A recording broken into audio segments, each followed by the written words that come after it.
Mack Tight Radio. Yeah, you're rocking with the hottest radio station, Mack Tight Radio, Ready to Learn Show. Yours truly, Mack Joker, and today it's going down. We got a special guest in the building. Go ahead and introduce yourself. Let them know who you are and what you do. Yeah, I'm Devell Hawkins. I'm from Winter Haven, Florida. Happy to be here. I'm an author. I'm Amazon's #1 best-selling author, and I'm looking forward to a good show. No doubt, no doubt. Well, first and foremost, welcome to the Ready to Learn Show. It's a pleasure to have you, and we're gonna jump straight right into it, man. Let's talk. I Come Before You.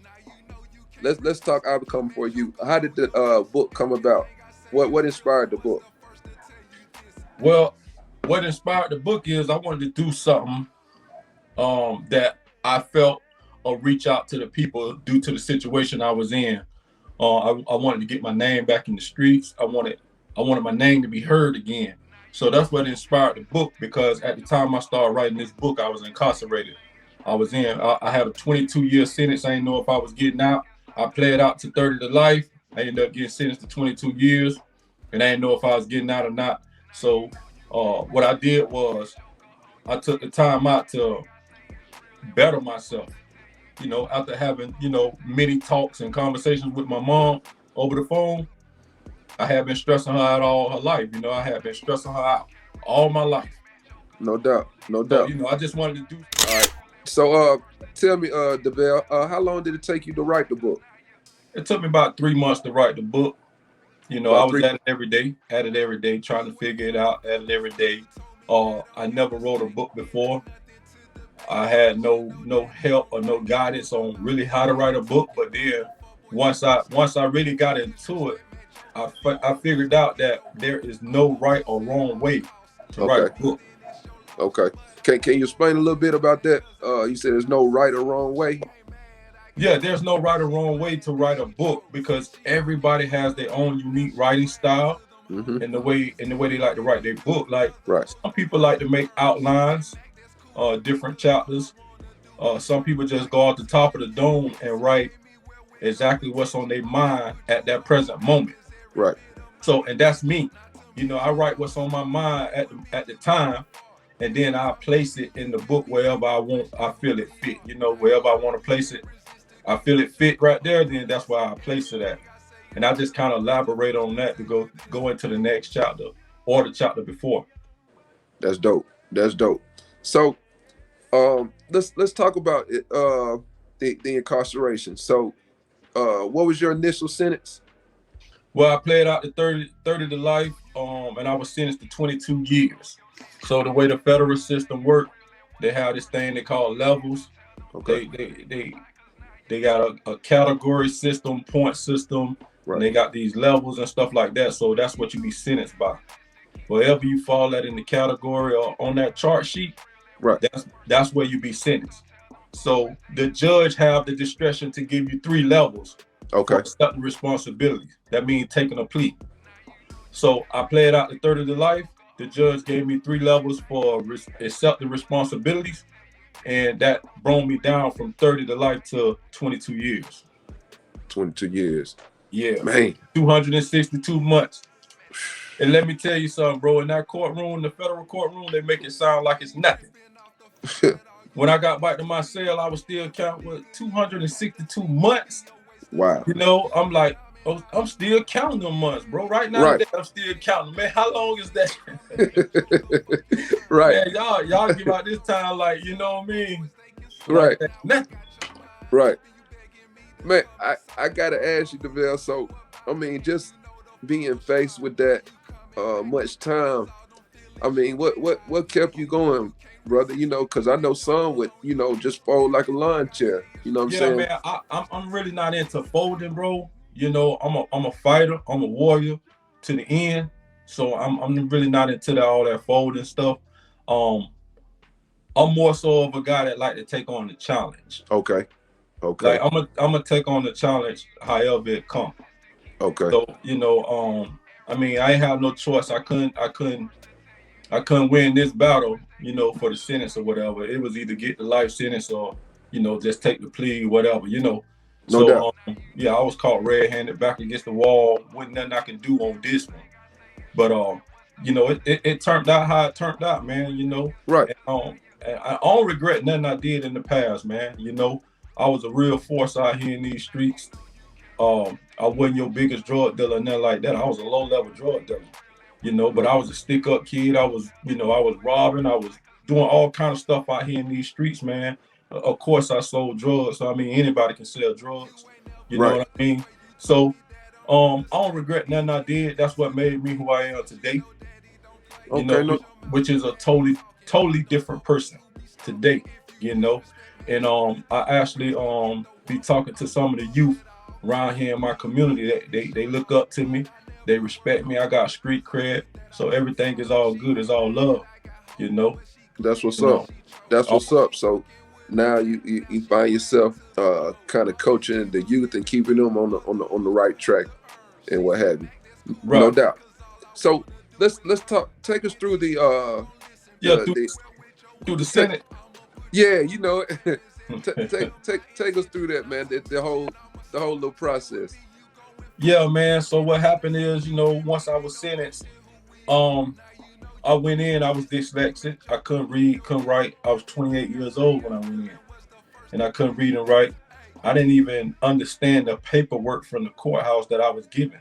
Wow. I couldn't read that language, that the terms that they talk in. Right. I didn't know any. I didn't know any of that. All I knew is I signed the plea deal, and I ended up getting 262 months, which is 20. And real quick, and at this time, how old were you? I was 28. Okay. Yeah, I was 28 years old at the time. 22 years. I ain't, you know, really know if I will ever get out or not. Right. Especially, you know, being in a war zone like that. Because it get rough. It get rough at times. It depends on what prison you at.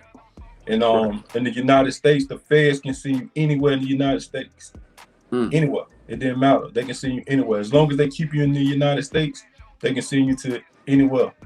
So yeah, I didn't know if I was getting out or not. And at the time, my mother was like my best friend. Okay. You know, that's the only person I talked to for a long time. And you know, I just wanted to do something to make her proud of me. Right. Because I've been breaking her heart all my life. Right.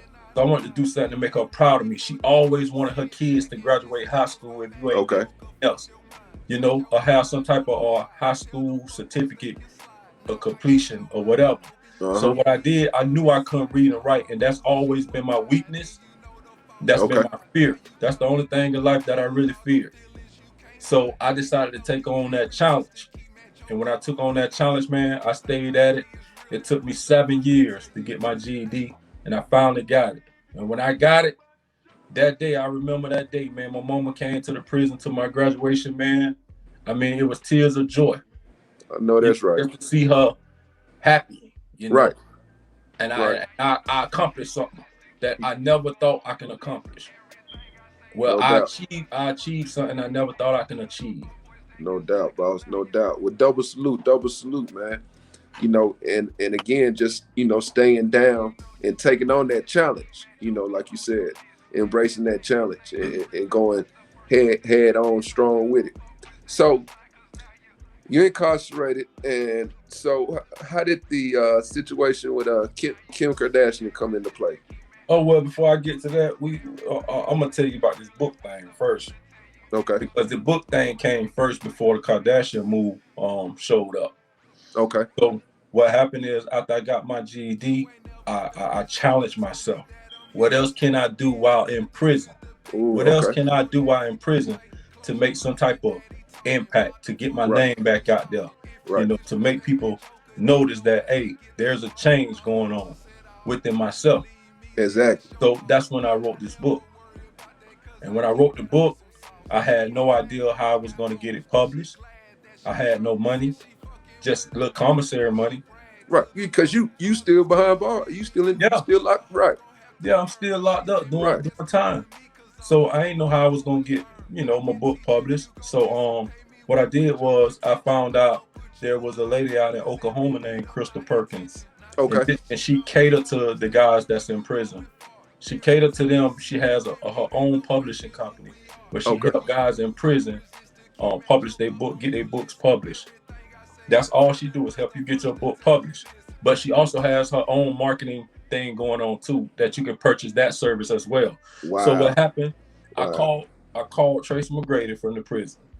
Tracy McGrady, T-Mac, the basketball player. T-Mac, yeah. Okay. The Hall of Fame, NBA Hall of Fame. Yeah, I know T-Mac. Yeah. So I called him from the prison. He picked up. He took my call.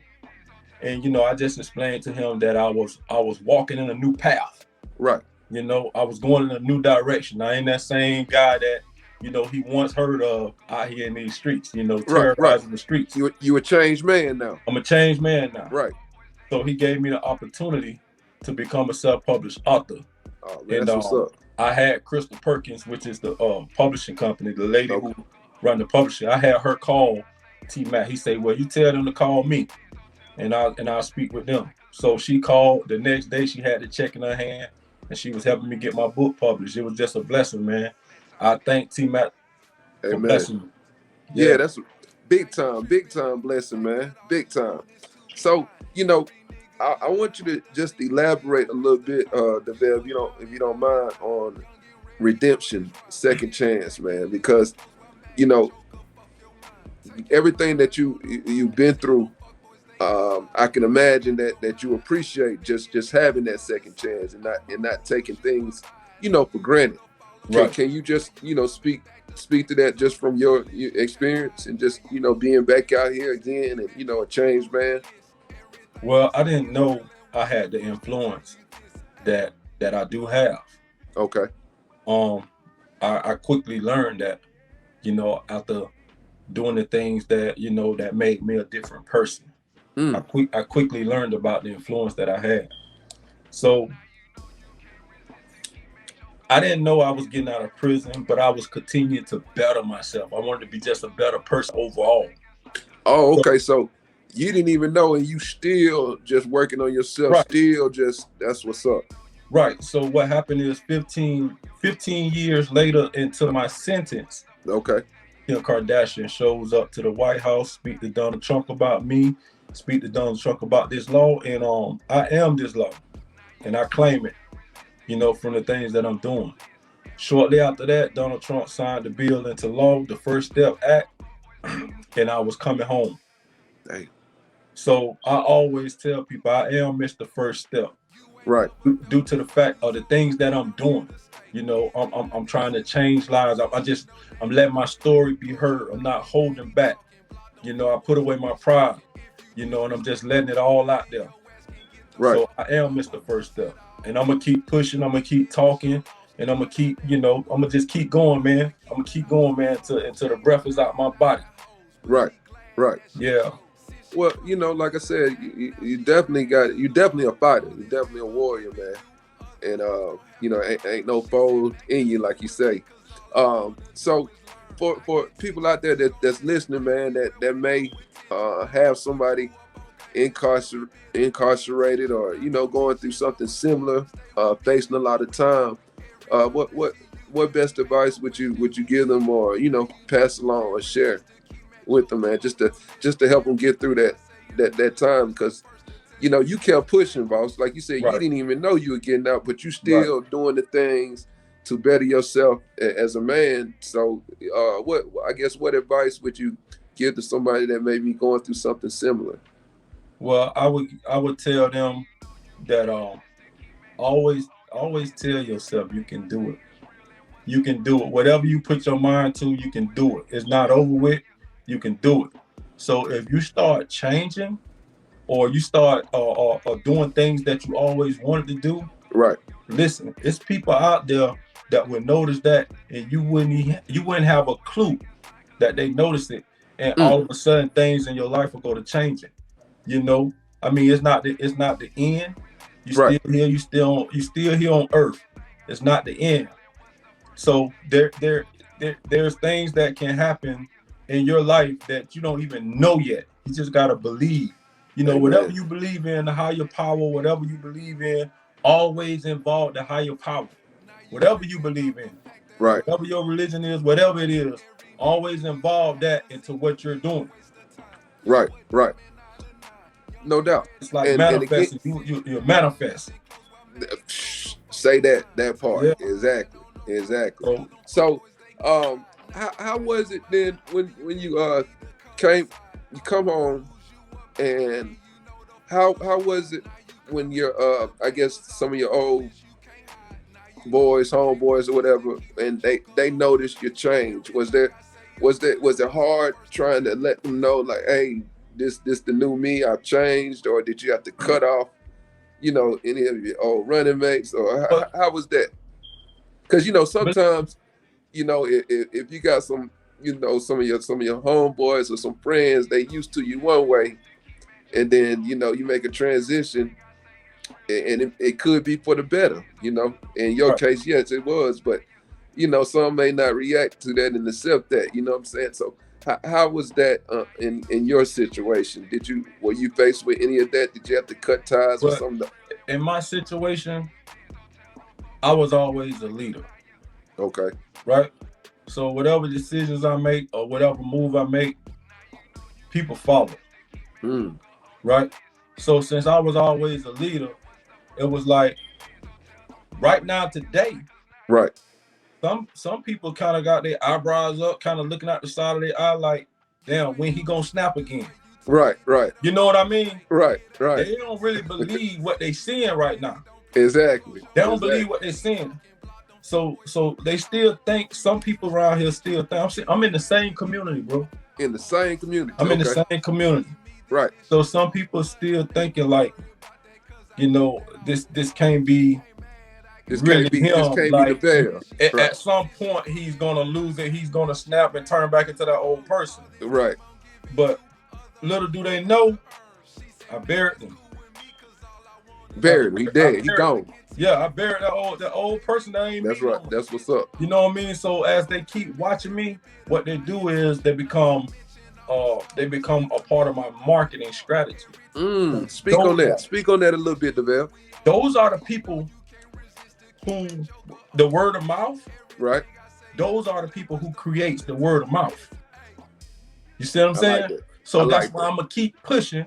And I'm gonna keep that. doing these things and these positive things, because they're gonna keep my name in their mouth. And all they're doing is helping my brand. They're helping me build my brand by talking about me.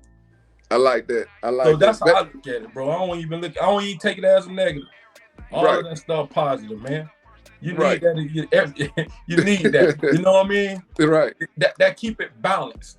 Facts. Well, it's basically like free promotion, like you said. They gonna keep your name in their mouth. Let them keep giving you that promo. You feel me? Right.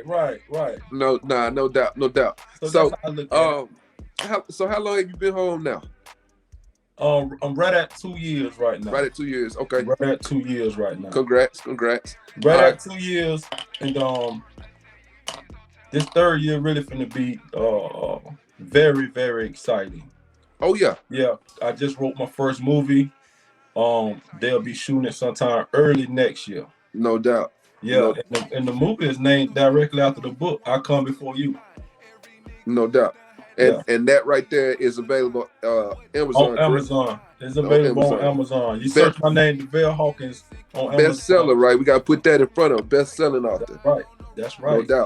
No doubt. That's big things, boss. That's big things. Congrats again. So, right at 2 years being home. So, how was it making that adjustment, man? That transition? Because I say, like last 2 years, social media has become popping. So, how was it just making that transition to with a lot of things being digital now? Before I got out of prison, I was able to make it to camp status. That's a very low status. Okay. That's for not getting caught. Not saying they ain't getting no trouble. Just ain't get caught for a lot of trouble. So, got in a little trouble, but some got caught, but a lot of things ain't get caught. So I was able to get down to camp status. And when I was in the camp status, I had a cell phone probably about 6 months before I came home. And that was my experience of social media, what social media looks like. Right. Because they didn't have that when I left. Right. So I left in 2005, February 2005. is when I left. Damn. Yeah. So they ain't have all that social media. Wow. I think 2005 may have been like MySpace if I ain't Exactly. That's what MySpace was about that time. MySpace. Right. Yeah. Right. Okay, so you come home, so social media's popping, and you got the book. So have you been able to ride the wave of social media? Have you? I mean, when I say that, have you been interacting with it? Have you have you seen some of the, I guess, some benefits from it? But I've seen a little bit of. I've seen a little. I haven't reached my peak. There is so much more. Like I haven't tapped into all the tools that social media have. Okay. I have nieces and nephews or whatever, but they just be in their own world. Listen, these kids know everything about social media and how to work it. I'm telling you. You know what I mean? So I'm trying to figure out which one of these little jokers I'm gonna get to help me market and get me where I need to be at before I have to pay some big marketing company. Right. So I'm trying to go to budget. I'm thinking budget right now. So yeah, it's a lot of tools in social media, man, that they have that I need to take advantage of, and I'm in the process of that, and I'm working on it now. So I seen a little benefits, but nothing to brag about, nothing major, anything like that. Nothing. It ain't bought me no house yet. Right. That much. Basically. Right. No doubt. So, what's in the future for Devell? I know we got the movie in the works. You want to do the movie? Gonna bring it to the big screen. What's in the future for me, man, is the movie. You know, the movie thing is really I'm really excited about. Oh yeah, that's big. So, because this is some stuff that I always wanted to get into. Right. You know. So I always tell people when I'm out walking in the malls or whatever, and I got some books with me that I'm selling. One of my punchlines is, "I'm the next Tyler Perry. How you gonna walk away from me and not buy a book?" You know, and it seemed to stun them a bit. Like, what? You say the next Tyler Perry? Most people laugh at that, right? You know, but you know what, Devell? But hey, what we just said it, boss. You know, we got manifested. You know, think big. You know what I'm saying? If you don't put it out there, you know how you gonna receive it and how you gonna believe. You feel me? Right. So ain't nothing wrong with that. Tell them, and they look at you crazy. You know what I'm saying? You had the last laugh. I love it. I love it when they when they look at me crazy, because them be the same ones I convinced to buy my book. There you go. So I love it. There you go. So okay, we're gonna bring it to the big screen, and so I say 10 years from now. What do you want? What do you want to be? I guess best known for. Just coming home. Let's say 10 years from now. That'll be 12 years you've been home, putting in the work. You know what I'm saying? What? I guess I don't want to say legacy because you're still gonna be here. But what I'll say in the next 10 years, what do you want to be?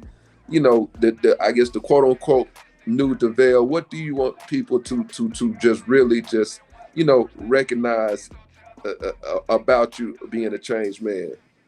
Well, first of all, what I want them to always recognize, not even 10 years from now, but from this day forward, is that I am a father. I'm a good father. I'm a role model. I'm a leader. Right. So that's first and foremost. Right. Including that I'm a son and I'm a great son. Okay. You know what I mean? Amen. So, yeah. Facts. My mother is everything. My mother is everything. My kids are everything. And you know, so that's what I want you to recognize first. No doubt. Second is, you know, as far as me being out here still speaking, 10 years from now, I will still be talking. I will still be speaking. Oh yeah, you got a powerful story, boss. You got a powerful story. I still be speaking to some of the younger guys or some of the youth and all of that, man. I want them to know, like, if I did it, you can do it. If I was able to change my life, not even knowing I was getting out of prison, if I was able to change my life, man, you can do it too. That's right, boss. That's right, boss. That's where I'm at with it. Hey man, that's real. That's real spill right there, man. That's real spill. So, again, as you on this journey, becoming a changed man and becoming a better man, what has been like the toughest obstacle for you to just overcome? Adjusting back to society kind of it was tough, but a lot of people didn't know it because I made it look easy. Okay. You know, you had these mental breakdowns. You've been in prison. You really didn't know if you was getting out, and then all of a sudden, boom, you back out on the streets. You know what I mean? Right. So right. It's a mental thing. You know, you still part of you is still institutionalized. Right. You're trying to keep up with. You don't want to look crazy. Right. You know. Right. We went out to a restaurant one time, and okay. And I said the word tray. Okay. This is my plate. So, you know, it was pointed out to me immediately. Right. You know what I mean? Right. Like, you ain't locked up no more. That's you know. Right. So right. you know, it was something to laugh about. It was something to laugh about and everything, but at the same time, you know, it's the institutionalized things that's mentally working inside of you while you're trying to clear that up and get adjusted back to society. No doubt. So, you know, you have these mental breakdowns, and I don't know, it's hard for me to say if you do more than 10 years in there, I mean, you can do less, but if you do 10 years or more, I think everybody have that mental struggle coming out, you know, and the government really not supplying the resources necessary. Okay.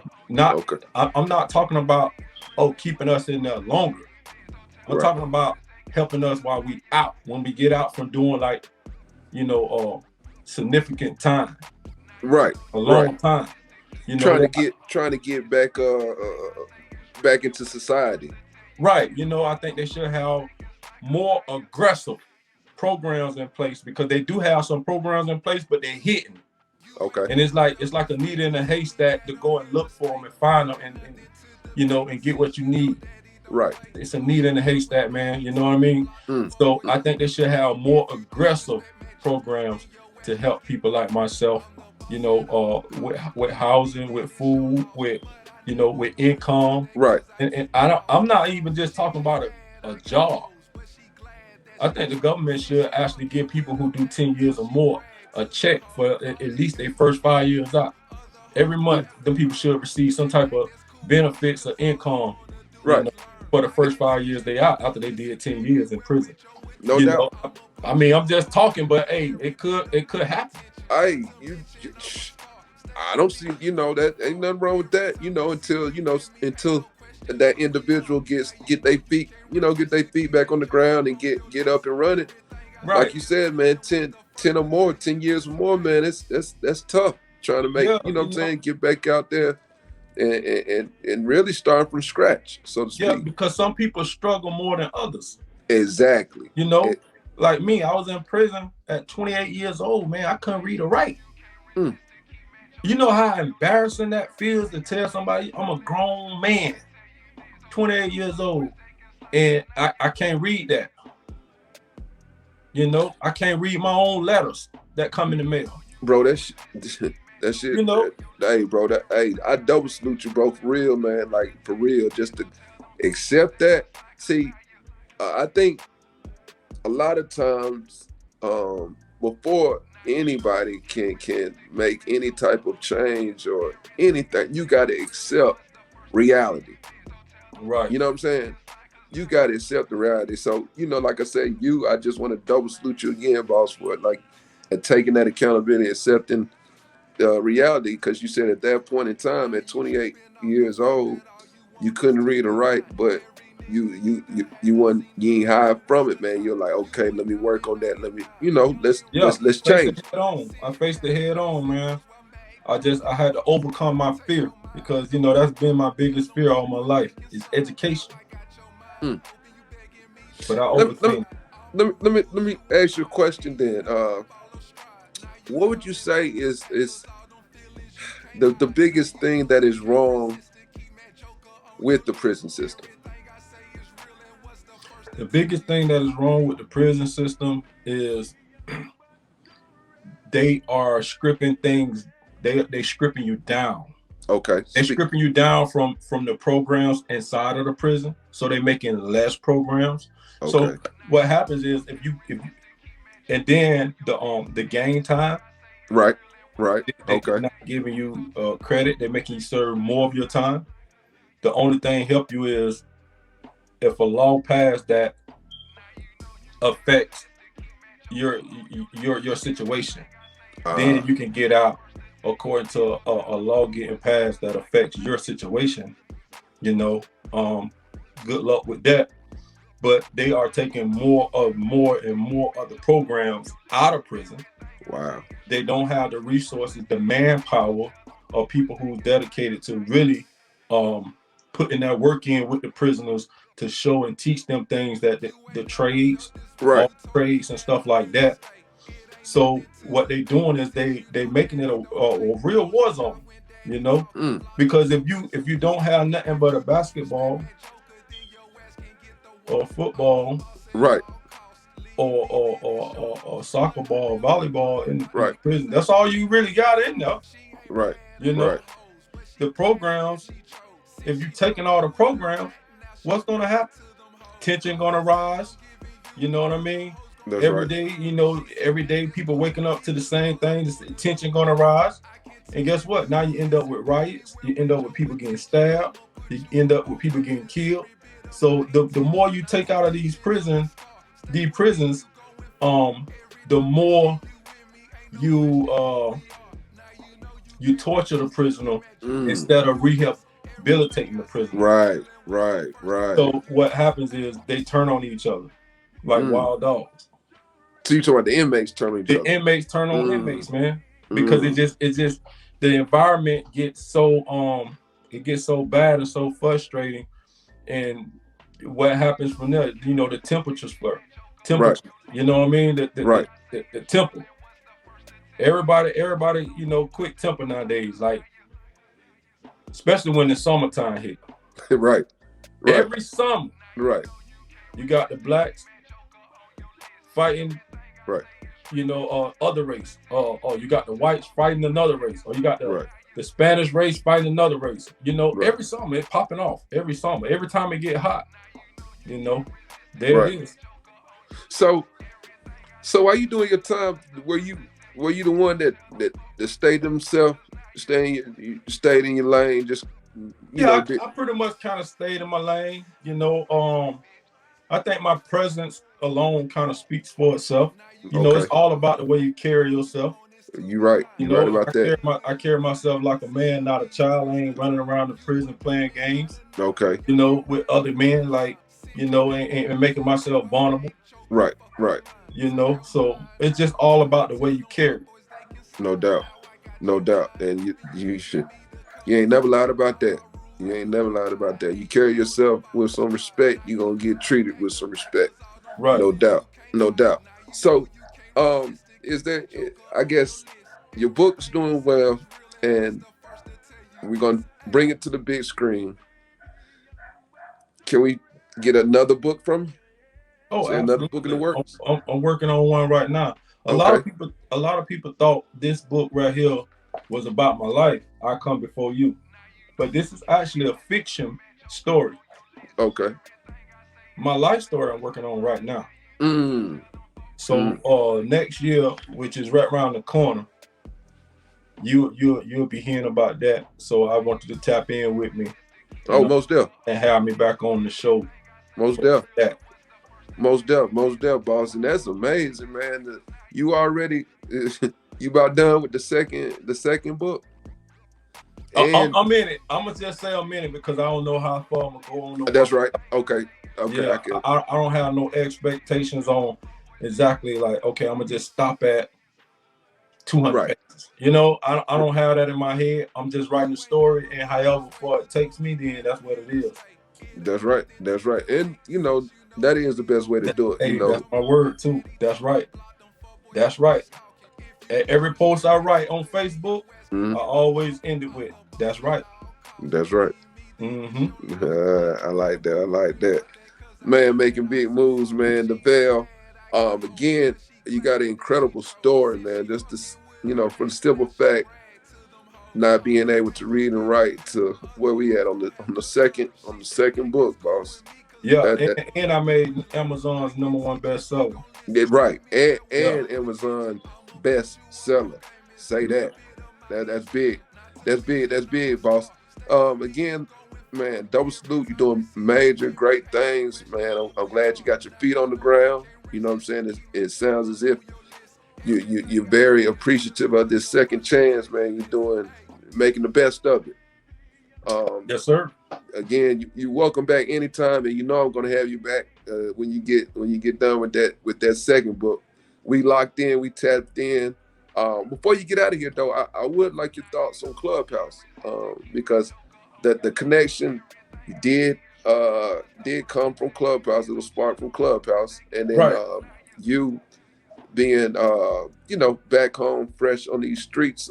What I would love your perspective, your insight on your take on Clubhouse. I think Clubhouse is an amazing platform. Okay. That's where I met you at. True.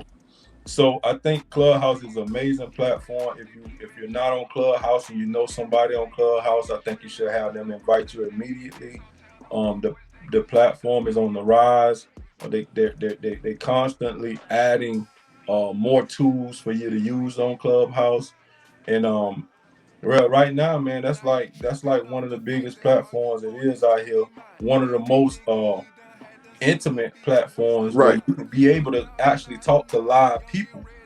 Mm-hmm. You know what I mean? In real time. Mm-hmm. You're talking to live people. I mean, all very successful people. Right. Anything you want to know about. I mean, even celebrities be on there. You can speak. That's right. So anything you want to know about, man, the information is right there on Clubhouse. They giving you the game every day, all day on Clubhouse. If you want it, it's there for you. And that's the key. Yeah. That's the key, Devell, if you want it. You know what I'm saying? And I think that too separates a lot of individuals from other individuals, man, whether or not they want it. You know what I'm saying? Right. So again, I want to tell the audience, man, y'all tap in with me on Instagram at Devell Hawkins 22 on Instagram, and it's Devell Hawkins on Facebook. So y'all tap in with me, man. Devell Hawkins 22 on Instagram, Devell Hawkins on Facebook, and also search Devell Hawkins on Amazon, and you'll see my material there. So support your boy. Man, definitely go support, man. It's going down. Again, it's been a pleasure having you, and like I said, you welcome anytime. The book right now is out on Amazon. I Come Before You. Go grab that thing. Amazon bestseller, man. Devell Hawkins, has been a pleasure, my guy. Like I said, keep doing great things, and come on back to the Ready to Learn show. Mack right. Radio. Yes, sir. We out this thing.